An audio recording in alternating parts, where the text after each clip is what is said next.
Run disk cleanup. Press Windows plus R, type cleanmgr and hit enter. Select your main drive, then click all the unnecessary files like temporary files, thumbnails and system cache. Click OK to start cleaning. Enable storage sense. Open setting by pressing Windows plus I, go to System, Storage and turn on Storage Sense. Click Configure Storage Sense or run it now and run it manually for an instant cleanup. Uninstall unused programs.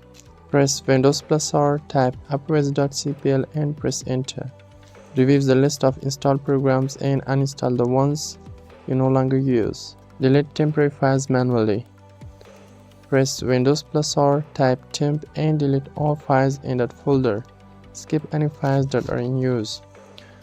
Press Windows plus R again, type temp and delete the files there as well.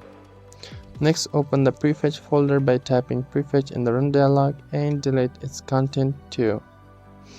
Empty the recycle bin. Right-click on the recycle bin and select Empty Recycle Bin to permanently remove deleted files.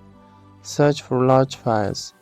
Open File Explorer, go to search bar, type size huge and look through the result. Delete any unnecessary large files you find.